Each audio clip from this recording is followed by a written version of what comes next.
Today, we dive into the captivating world of animation with artist, filmmaker, and Emmy winner James A. Castillo, unveiling the secrets of storytelling through art, the power and danger of AI in creativity, and mind-blowing insights from his latest projects. It's time to dive in. There he is. James, how are you? I'm good, thank you. How you doing? Good. You have a nice little souvenir in your background. Oh, this thing? Yeah, This little this thing right this there? little thing right there. Just on my shoulder, just like Yeah, my right. little conscious. Brush off your shoulder. This little thing right here. There's a little dust in there. Yeah. How There's, exciting, man! Let's start from there. The day that you okay. heard you were nominated. Wow. Okay. Yeah, it's very recent. So it's been and it's changed my life completely. I know it's a bit cliche, but it is true. I can't deny it. It happened. It's like Madrid Noir, the film that I did, the VR film that I did that won the Emmy, it was done under very, very particular circumstances, right? Like it was a very young team, people that were really hungry. They wanted they had a lot of things to prove. But we made it through COVID, right? With the support of Meta and all the different people involved, Atlas 5 and so on. But we had to do it through COVID. So a lot of the things that, once we made the film and the film premiered in Tribeca, but we couldn't go. We couldn't travel with our movie, right? It went to Taiwan and it went to a bunch of different festivals around the world, like more than a dozen festivals, and we could never go to any of them. And it was quite a heartbreaking experience from the point of view of like it was our first thing that we made, and we took a lot of risks, and whatever it went, it had to go alone, and we couldn't follow it, right? And it was quite towards the very much the end of the life cycle of a project through festivals that we heard about this nomination. But because it was so they opened like a new category of the Emmys, so the youth or the children and family Emmys, right? Like there's the daytime Emmys, primetime Emmys, and so we were kind of lost in that. Like we pre-selected us, and then they moved us to another thing, and we didn't hear from them for months. And it was kind of getting to November. Everybody forgot about it. We were moving on with our lives.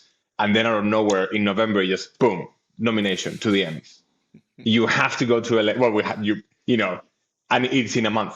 Like normally the Emmys go on for there's like 3 months and there's like a whole thing where you promote your project, blah, blah, blah. And it was like, no, you go 4 weeks, you got to be here in 4 weeks. And so, of course, I talked to my girlfriend, I talked to my friends. It's like, what?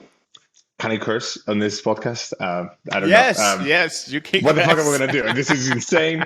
We're going to LA. The guys that I did it with are guys from like England, from like the Midlands in England. So they had never been to LA or so it was quite and it was the first time we could finally, after COVID restrictions were open, that we could go.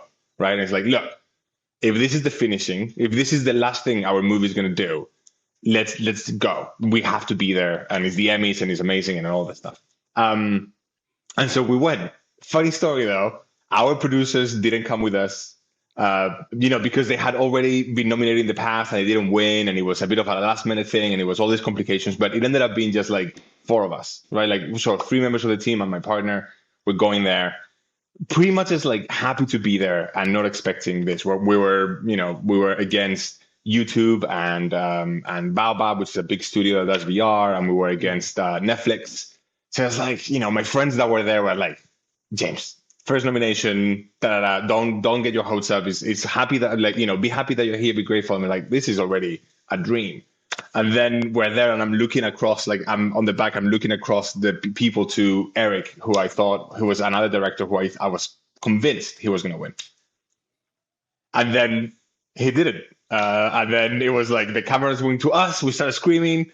My friends were like, it was quite. And then instantly you are like on the stage, and you're looking at your friends, and you're looking at the Emmy, and you're looking at 300 people in front of you.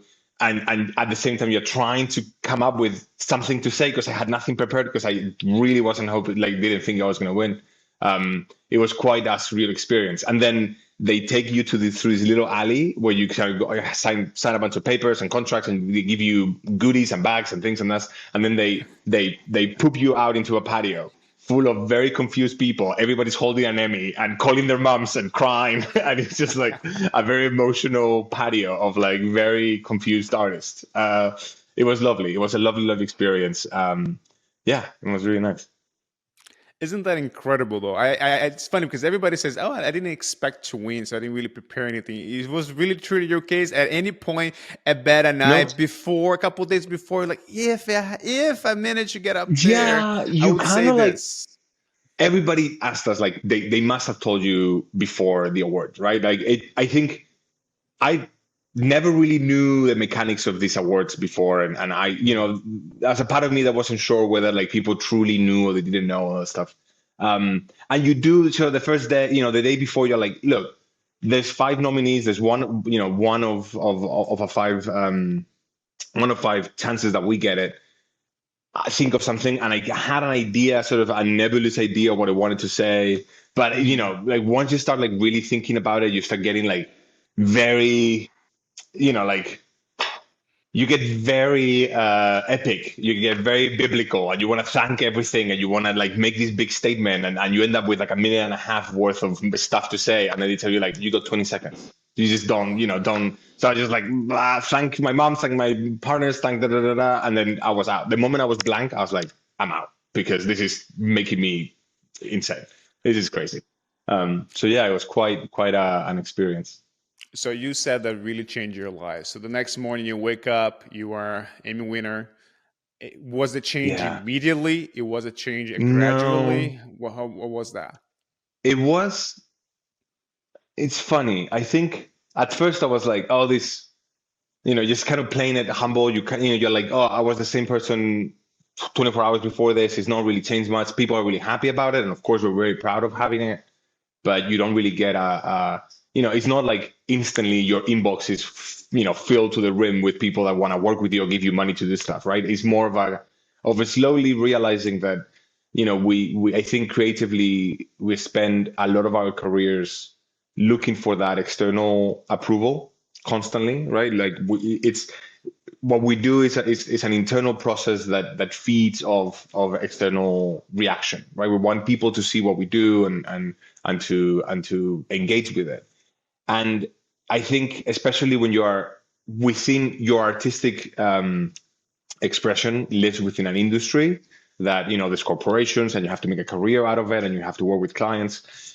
Sometimes you put a lot of pressure, like a lot of your validation on your clients and who's out there.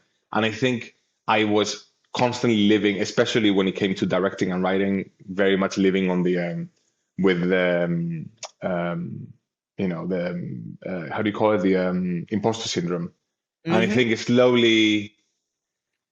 one of those things that all of a sudden much more I feel braver, I guess is the word, like to make my own stuff, because I think once you get something like this, slowly you start sinking in that, like, look, your instinct, it's in the right place. Clearly people are paying attention. Clearly whatever you were going on with that, whatever risk you took was sort of, was controlled, that was studied, but people reacted to it positively. So you start trusting a little bit more your instincts a little bit and doubting less, and sort of it just feels like you're taking weight off your shoulders and sort of being like, there's people that I'm so lucky, because there's so many elements that play into something like this, but a lot of people spend their lives bending their careers to get as close as they can to awards, right? Whether it's an Oscar, an Emmy, or whatever it is.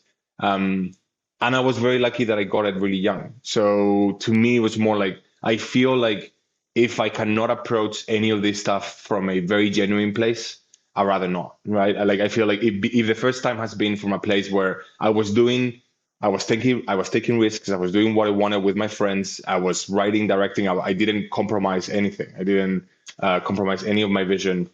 I feel like I don't want to approach this type of rewards if it's not from that same place. It might be a very naive or a bit of a cocky statement, but I think at the moment I'm feeling quite, I don't know, just confident that like I already have that like this, like the Emmy is never going to go away, right? So I can only go and take bigger risks coming forward. That's So that's how it's exciting. changed my life more. It's more an internal change than it is an external thing. the confidence, right? The Yeah, I think so. reassurance that you are on the right path. But one thing I hear a lot when I talk to creative people is about the imposter syndrome that you referred earlier. Mm, It's yeah. so real, and I hear from all levels. Doesn't matter from filmmaking, architects, designers, writers. It's something that is in the back and the head of a lot of people. How do you manage that yourself when you have those doubts? Do you try to pay attention, see where they're coming from, or you pretty much kind of just try to ignore it and move forward with what you have in mind?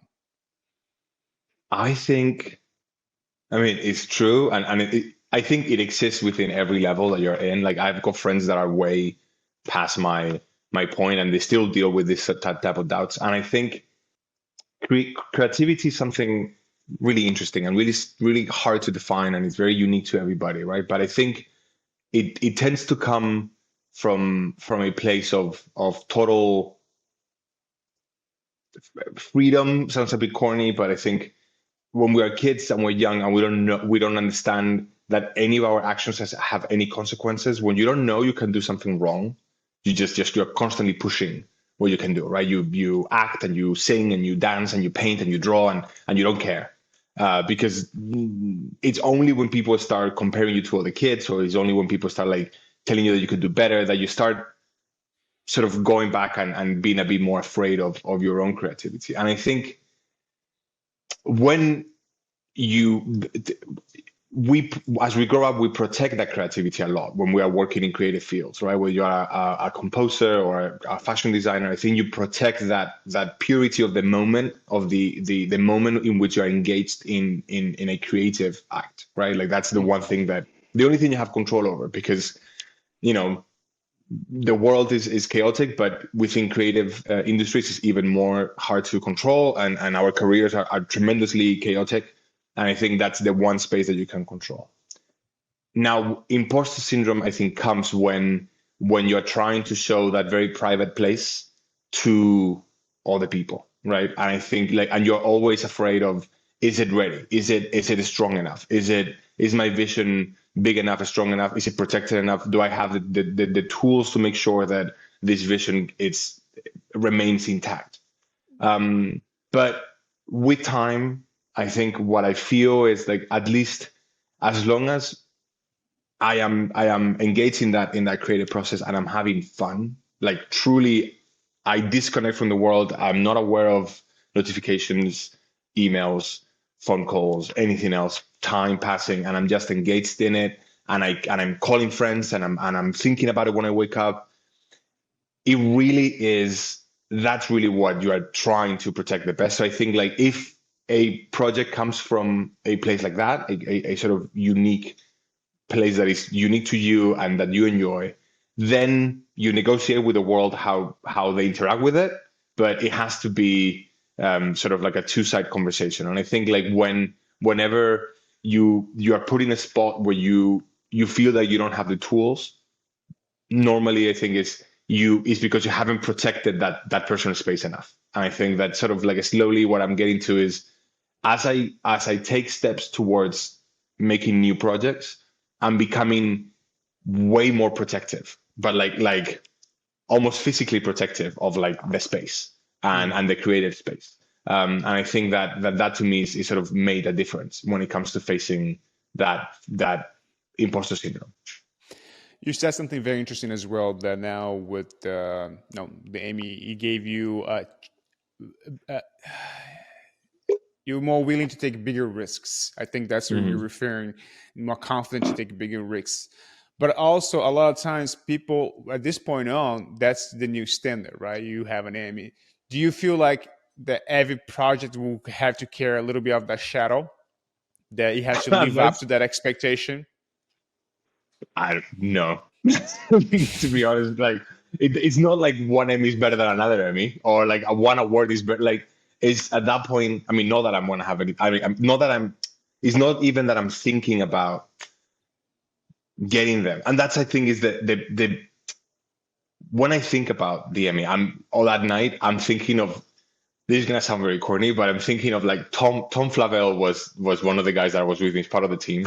Okay. and just looking at him, and his face was like plummy and red. He was almost crying, smiling, and he grabs me and he tells me like, "Thank you for changing my life," right? And I think that's really, it's like, I get goosebumps thinking about it, right? That's really where the value lies in Hmm. these moments, right? Seeking an award for the sake of seeking an award, it's doomed to build resentment and to feel disappointing at the end, because 99.99% of the time, that is just something that is like the Emmy is just something that is gathering dust in my house. It doesn't mean anything, right? It's only when I reflect and when I think about the moment and all the stuff that it has any value. So moving on, I think the shadow, it just can't, because like, if anything, okay, I'm gonna be a bit corny here, and I'm gonna take your point and give it a bit of a twist. But if Yeah. anything, the Emmy, instead of casting a shadow over anything, is going to illuminate the way forward, right? So if anything, it just allows me to sort of look at what the next thing can be, instead of sort of casting a shadow into the future. It illuminates it, right? I think that's sort of how I look at it. It's not something that it gets to be compared with anything else. It's just something that is now coming with me. It's just part of who I am now, and it's sort of, helping me moving forward. I like the analogy, and then also I notice, sometimes throughout conversation with a lot of people, I realize that a lot of the creative, you know, people has this very, not undying, but this really strong commitment to positivity. I mean, they're Mm, very much like optimistic, realistic, but also optimistic about the work, what they're doing. There's a sense that they need to enjoy the process, and it is not easy, but you need yeah. to believe it. And you have that too. I can tell you mentioned that you flip the thing between casting the shadow to illuminating.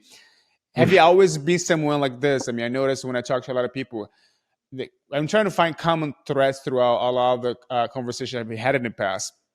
And Mm, a lot of you and everybody else has a sense of light, of optimism, of excitement, of looking forward to like an open mind to possibilities and creativities and risks and endeavors. Now, I'm always interested about the origin of that. Is that something that you were born with? Were you like this as a kid, or throughout your life mm, experiences, and failures and success, you kind of build up that persona? interesting.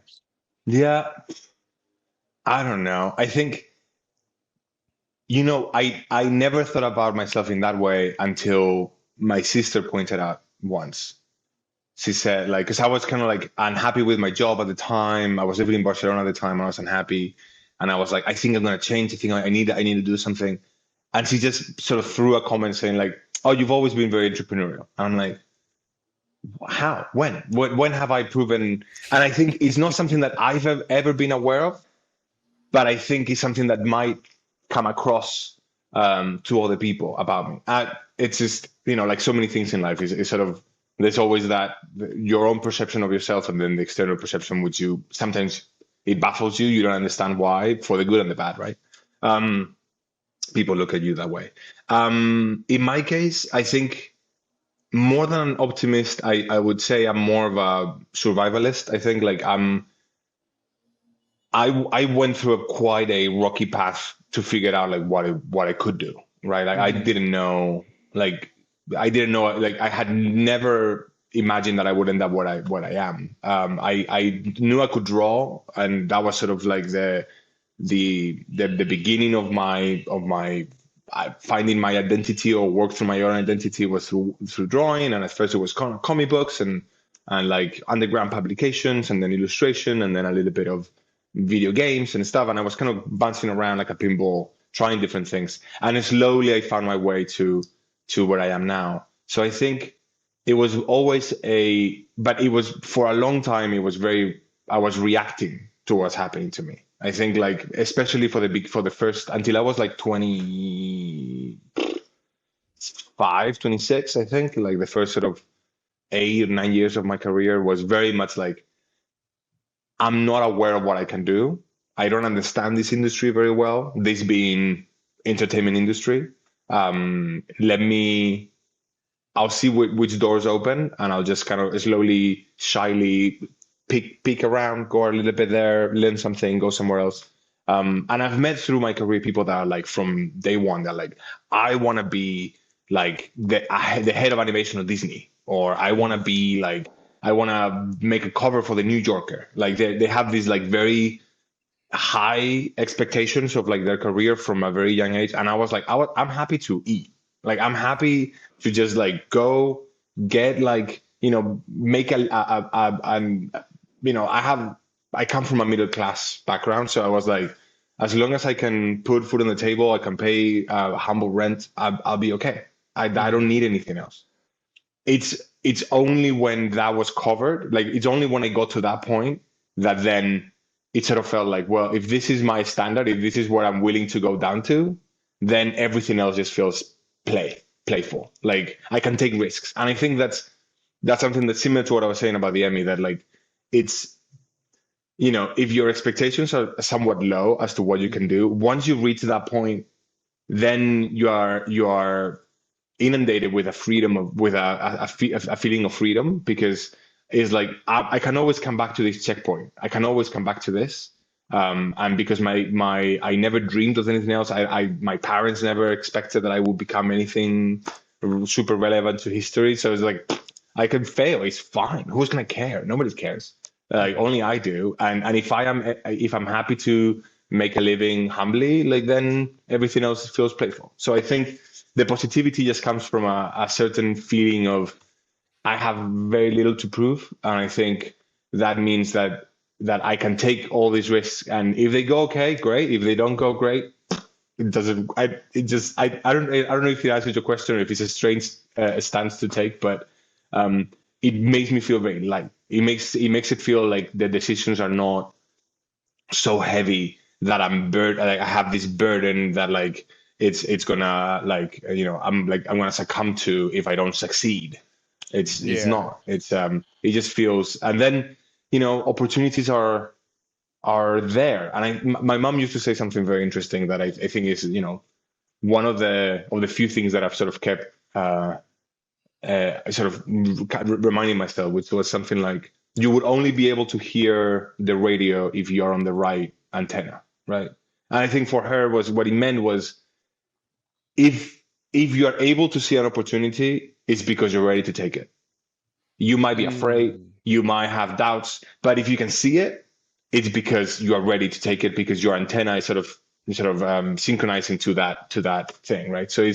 And that's something that I've always felt like, well, is it fear the reason why I'm not doing this? Fear is never a good enough reason to not do something. So if you're seeing it and it's opening and you kind of like everything is aligning and you're sort of seeing it ahead of you, just try it, just go. And if you might not feel ready at this point, but chances are that by the time you get there, you would have learned the few lessons that you needed to learn to get to be able to do it, right? And I think that translates to directing as well. Like I think nobody would ever give you permission to direct. You have to sort of take it, right, to do some of these things.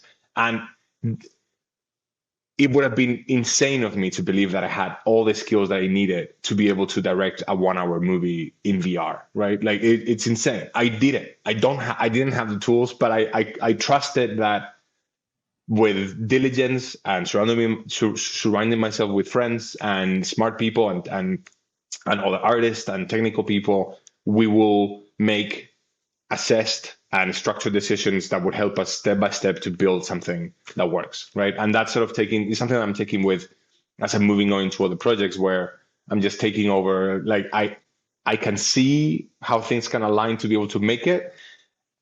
I don't think I have all the skills that I need to make it, but I'm confident that by the time I finish, I would have learned what I needed to learn to be able to do it. Now that's fascinating. The analogy that you use from your mom, I think I kind of share the same principle. Like if you can't see it, it's within reach. You just have to put Mm, the work and kind of reach out for that as well. But the yeah. interesting thing you said as well, like the risk wise, you have very little to lose, but in everything to gain, right? But as you're Hmm. starting developing a team in a motion picture, there's so many people involved. You're bringing hundreds, Yeah. if not dozens of people to be a part of this project. Do you start weighing a little bit more the responsibility because it will also somehow responsible for some of those people livelihood, the projects that get involved with you too. Yeah, especially like when people start taking, because it's something to manage your own risks, right? Like we all make decisions based on some risk metric that we have. When other people start making risks based on your ideas, things get a little bit, poof, that's stressful. It's really stressful. Can be really stressful. What I've learned as well, I think, is like, anybody, whoever is working with you is your ally.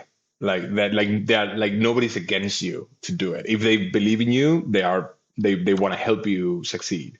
So I've learned as well to like lean into like, okay, if you are gonna take a risk, then I won't keep anything from you, and I'll make you part of the creative process, so you understand when we're having conversations, you understand where I'm coming from. And I think there is sometimes the illusion or the perception, I think, with young people as well, like that directing is all about you need to have every answer to every question, and you need to have to be very demanding and very clear about like what to do.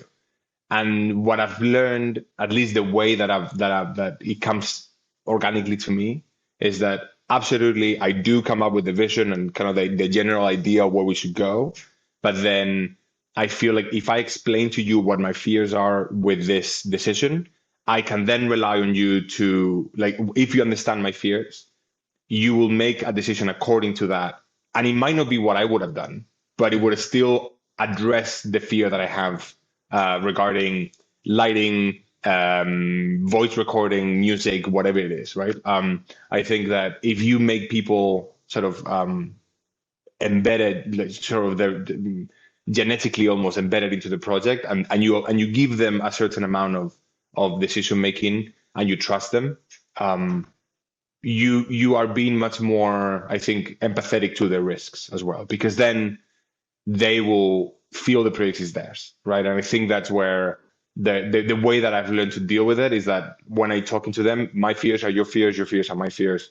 Let's just be able to discuss it and to make sure that we understand where we are. Because I think sometimes you might be like if I didn't pay attention to the risk that the company that I'm doing this project with is taking, I would be making very reckless decisions, or I could be making reckless decisions, or I could be just emotionally unaware of what they're going through, right? So let me know what you're feeling, how you feel about this. Can we address this in any way that sort of keeps moving the project forward, but it is more respectful to how you feel about this, right? And I think just a certain amount of emotional intelligence goes a long way.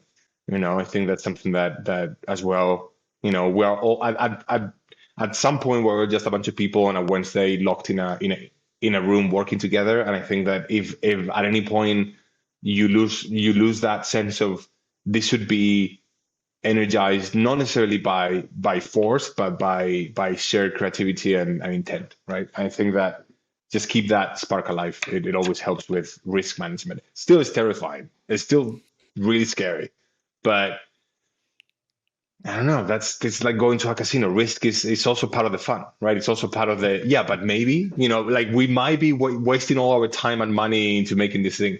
Yeah, but maybe we are. Maybe this is great. Maybe this is the next thing that we needed to go to the next stage in our careers, right? And I think that maybe element, it really pushes people forward. And then of course like I'm doing now a short film here in Spain, and I'm with a studio here, and we spent the last couple of months going to events and to show sort of the working progress of it as a way as well to sort of, it helps you measure. You sort of be like, are we unrealistically excited about this project, or are we sort of realistically excited about it? And putting it in front of people at very specific times during the production, it helps as well to sort of like reassess, and everybody to go like, okay, we're doing okay. This is fine. Let's carry on, right?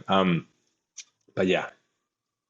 See, the idea that a lot of people might have is that there's a lot of creative talk before the movie, a lot of discussions, and a lot of people inputs and things like this. But once the script is ready, that's what you're shooting, right? This is what's going to the screen.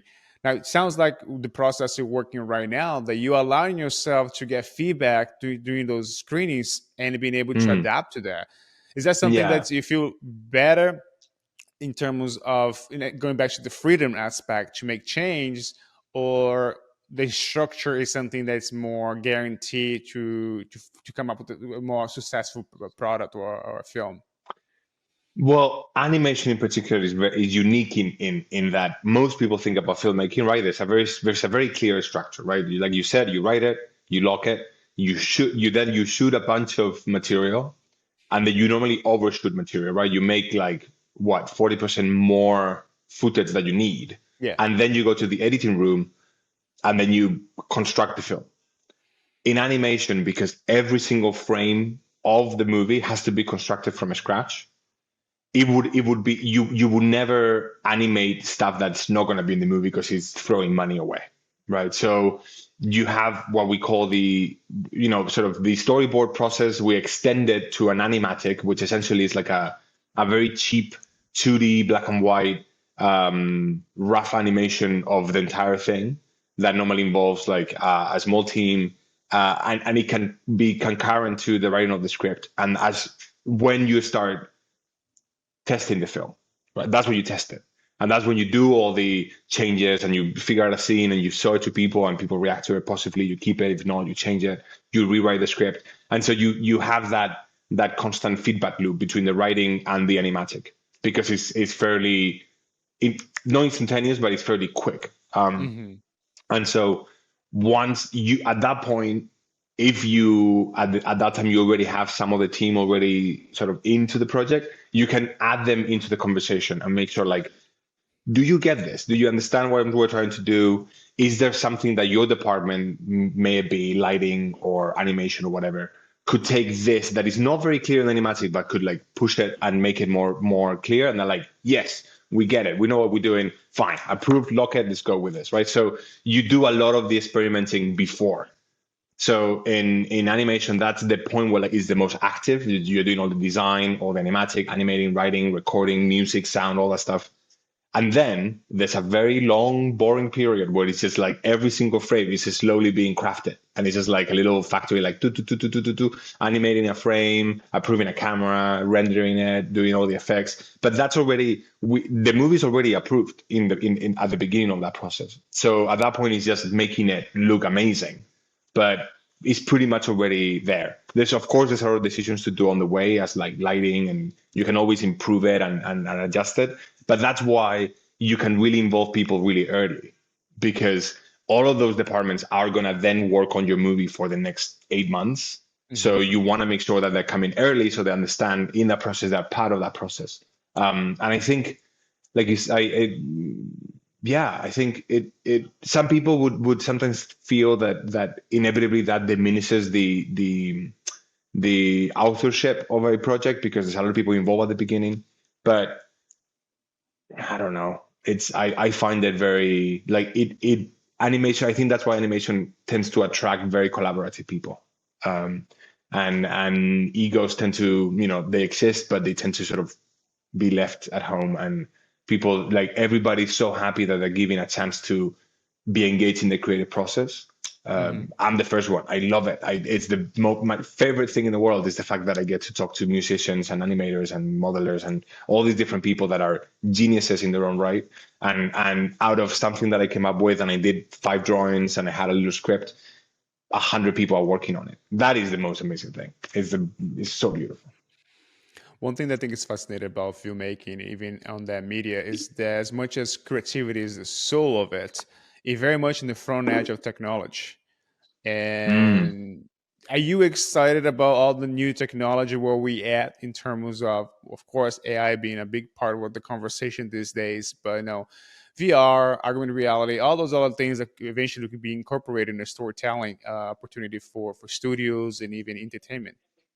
Yeah, I mean, yeah. Before I jump into AI and all that stuff, I think you mentioned about that bridge with technology, and I something that I used to tell to my family when I was starting out in this industry was, like, I wouldn't have a job if it wasn't for Steve Jobs.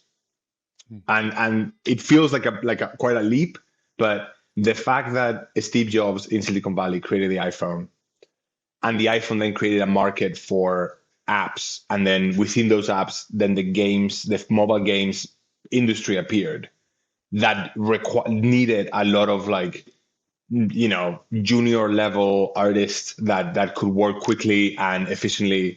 It opened the doors for an entire generation that before that didn't have like those junior to mid-level entry point jobs. And so what I'm trying to say with this is that when I started drawing and I knew that I wanted to make a living out of this, I didn't know the iPhone was going to be a thing. I didn't know that was sort of the way that my career was going to go.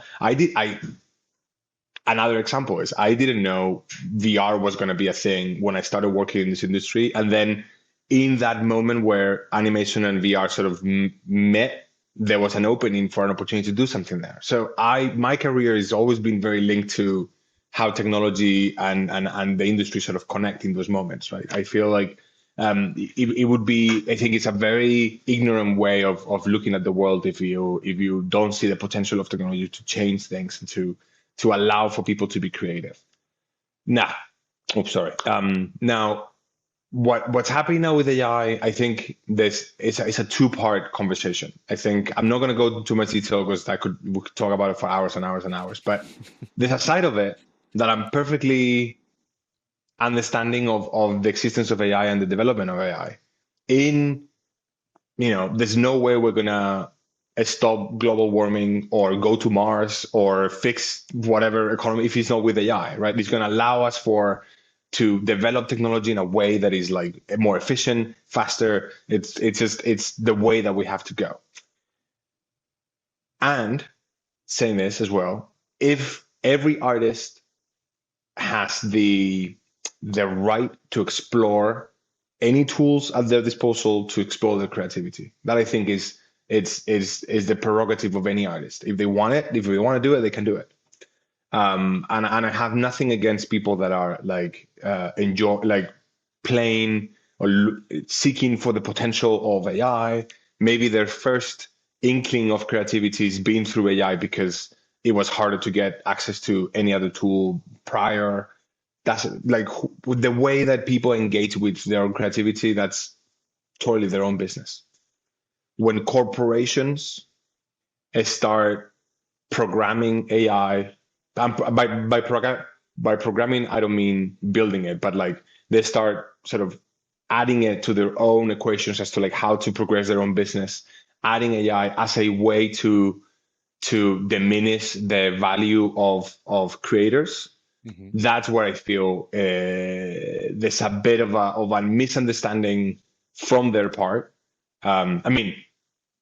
Misunderstanding of creativity. I think they understand very well like the bottom line and making money and all. They get that, but I think it sort of shows how detached they are. I think from the consumer, that the fact that they think that any of us consumes art the way that we eat a French fry, that we consume anything, music, a podcast, a book, a TV show, whatever, the way that we just eat a piece of candy. That's not the way that we do it. I don't think, as much as people might not make the conscious connection, every single one of us watches stories and art of any kind because we know there's someone at the other side that makes us feel, connected to the human experience, which is one and is global and it is universal, right?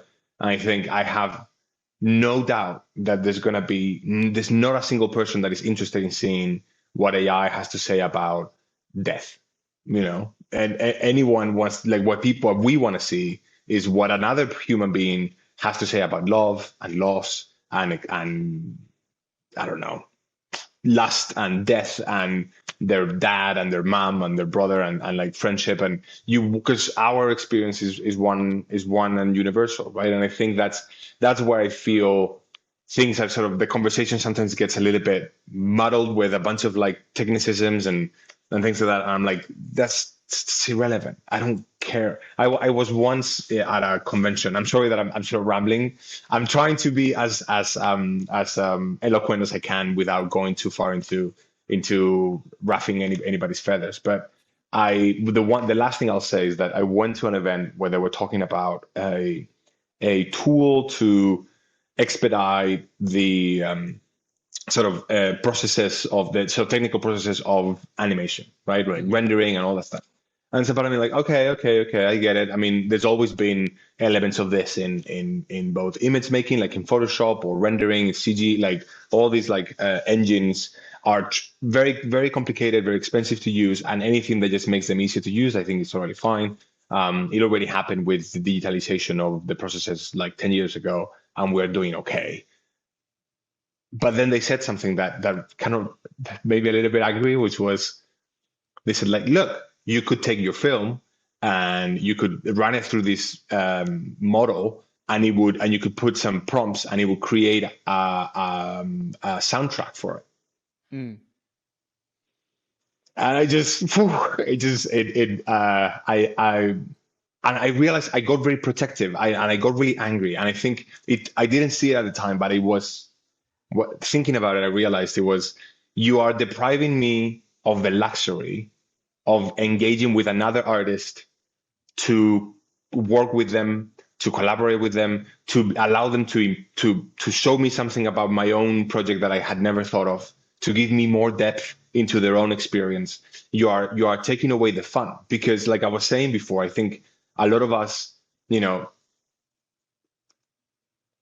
engineers think that the only thing that we artists care about is the outcome. And what they fail to understand is that the outcome of our creativity is inevitable. If you're engaged in a creative process, you will end up dancing, recording a song, making a drawing. Doesn't matter. That's just part of the process. But what every artist does is, once they're done with that, they forget about it and they go back into the creative process and they do something else, because we care more about the creative process and being engaged in it than we care about the final result. And engineers think that is the other way around, that the creative process is a nuanced, a nuisance, right? It's something that we have to suffer through in order to make something that we want. And it is the other way around. We do stuff so we can stay on the creative process. And anything you do to take me away from here, I'm just not gonna accept it, because it is the beautiful part. Is the beautiful thing of bringing someone into this creative space and make something together is the most fun thing in the world. And if you're gonna take that away from me, I'm gonna fight you. I'm gonna fight you, because it's so beautiful and unexpected. And I think that's where I think some of the narrative is wrong. That engineers don't quite understand why we do what we do, and that's where I feel. Yeah, it will be an interesting conversation because, as we know, of course, in LA right now, there's the strikes happening, and AI is a big part of the conversation. How the model has changed tremendously, so people can make a living.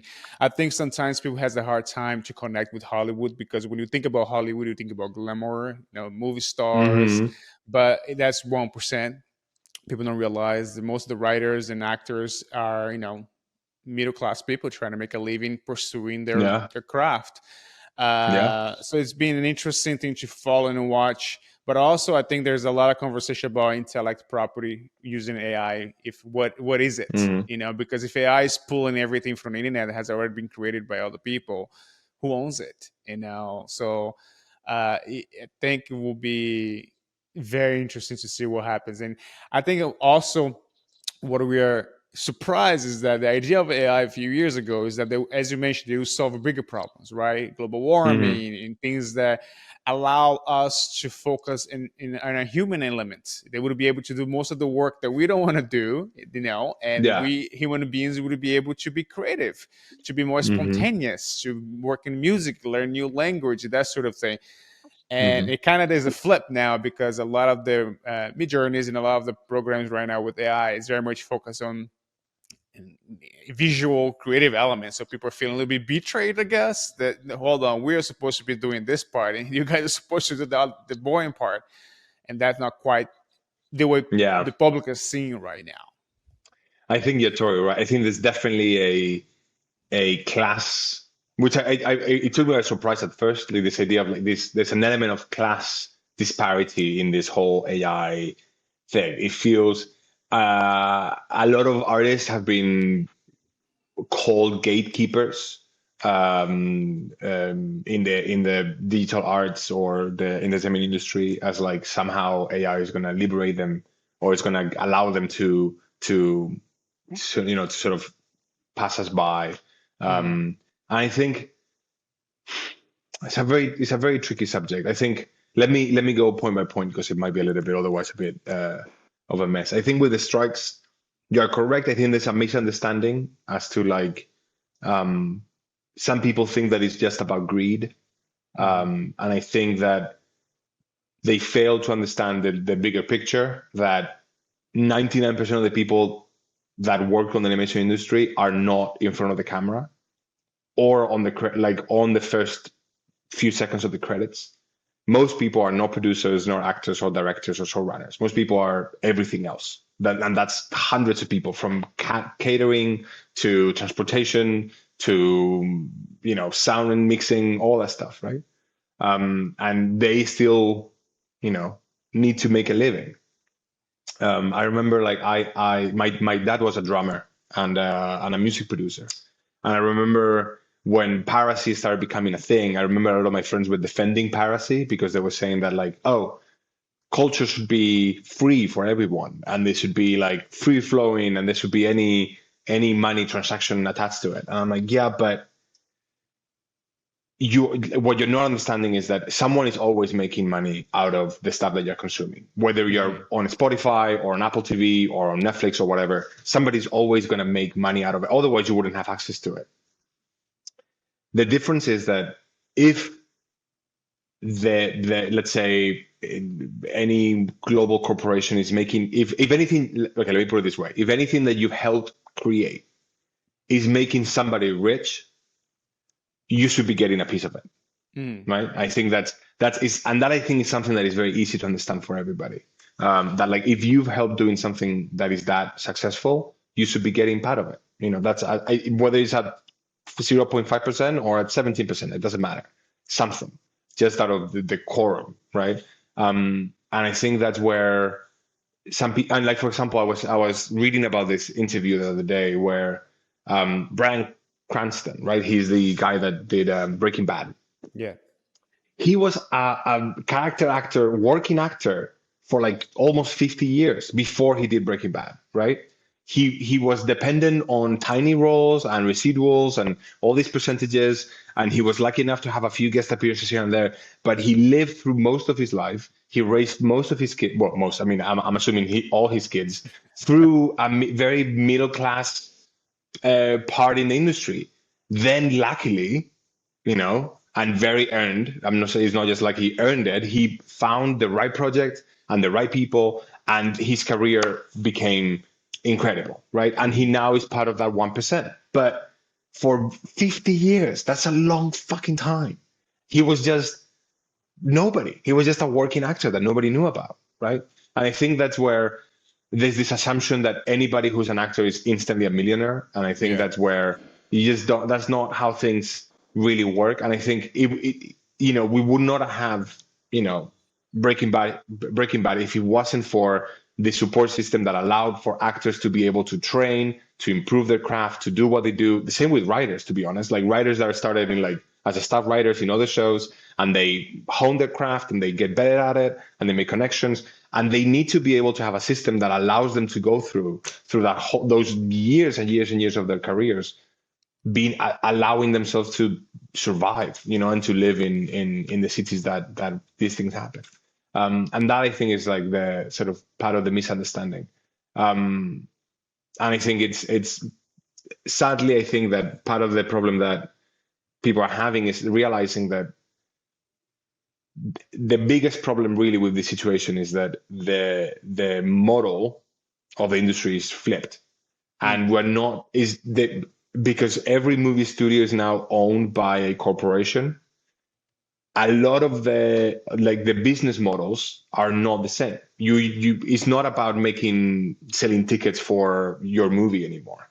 Now these corporations have quarters, and they have investors and shareholders, and a lot of their business model is more inspired by the tech industry than it is by the film industry. So it's how do these how does the old way of making movies fit within the new business model of the corporations? I think that's really the key, more than anything else. And that's going to be, it's inevitable, it has to happen, because look, the only reason why any of us have TV or Chromecast or an subscription to Netflix is because we want to watch movies and we want to watch shows, right? It's the only reason. The moment shows are stop being good, or they stop happening, none of us are going to buy a freaking TV. Nobody's going to buy an iPad. Nobody's going to buy a subscription to anything.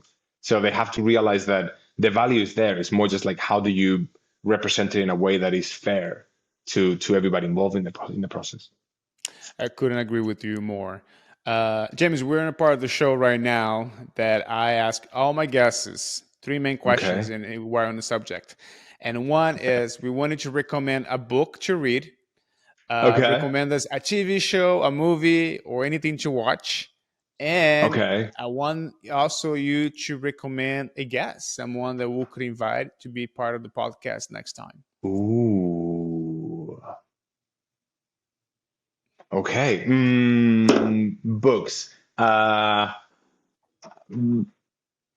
mean, there's a million books. I know Ignacy recommended a book that I really liked. Ignacy, who is a guest in your podcast, for people that Yes. don't know, that he's a friend of mine, and he recommended In Praise of Shadows, which is a book that I love, that he gifted me as well. And I'm like, damn it, I would have chosen that same book. But I think, one book that I really like and I recommend it a lot, and I know it's not the most obscure, it's a book that is somewhat known. It's Siddhartha by Hermann Hesse. Yeah. It's one of my favorite books. I referenced, there's things that I learned through that book that I keep thinking about to this day. I recommend it to everyone, and it's a fantastic book for anyone that is, especially I think like people that are trying to hone or sort of get the bravery to sort of like try to experiment a little bit more with your life and sort of see what you can get, right? I think there's a quote in the book where they say something like, wisdom cannot be taught, it can only be experienced, right? And it's like, and I think that it is that book, to me, when I read it when I was like 20, 21, it really sort of gave me that sense of like, you're right. I think experimenting through life is really the only way to gather any understanding of who you are and sort of what you believe in. So I will pick that one. For movies, I just don't want to come out as too pretentious. No, please do. This is a chance.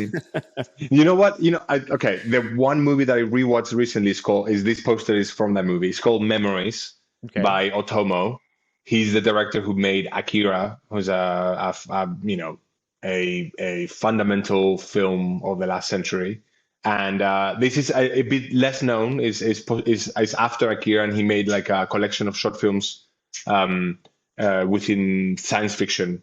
And I think I saw it again for the first time, not for the second time, but I saw it the first time when I was like 15, and I saw it again like a few months ago, and I was surprised with how current and how poignant some of the stories still are. And even though the movie's from like the late 90s, it's still very relevant to this day. And I think that is one that, I don't know if your listeners are very into animation, but I think like if there's one that I think could appeal to a larger demographic, would be Memories by Otomo. And then as for someone else to bring, could it be anything, like musicians, scientists, anything? Anybody. Who could it be? I'm gonna say Lua Rios, who's a friend of mine, who is the daughter of a pretty famous Spanish rock star in the 80s that my dad played with. That's how I know her. And who lived in New York for many years, and she's got her own band, and she's doing some pretty amazing stuff. And I think that she's also someone that is so well spoken and deep and smart, and I think she has some very interesting things to say about creativity. Well, we got to get to it then. We're going to get to work on that for sure. We'd love to Yeah. have her here as well. Now, when are we going to see your project next? Tell us, what are you working on and when we're going to be able to check it out? Well, a couple of things. I think one movie that I worked on that's coming out very soon, actually, is the Ninja Turtles movie that's coming out next week or so. I worked on that with a bunch of fantastic people that I think that movie is going to really, really impress a lot of people. And then more personally, I'm the new film that I'm doing, which I haven't actually said anything about, but essentially it's a horror film inspired by the life and work of Francisco de Goya, the Spanish painter. And that's coming out we're hoping March next year. So it should be part of the festival run of next year, hopefully, and we'll be able to show it to people and sort of get people behind to support it. Absolutely. We'll get you back here when the movie's out so we can talk about it. Okay, sure. Let's do that. Yeah. That'd be fantastic. Deal. Bro, James, I really appreciate it. It's been phenomenal. I mean, we've been in communication now for a few weeks and we finally make it work. A bit of work. I think we're walking away with some incredible information and insight of not only the creative person in front of us, but also in the human being who's excited about what that you can create and you can deliver to the world as an entertainment. So thank you very much. You're very kind, Yuri. Thank you so much for your time, and I had a great time.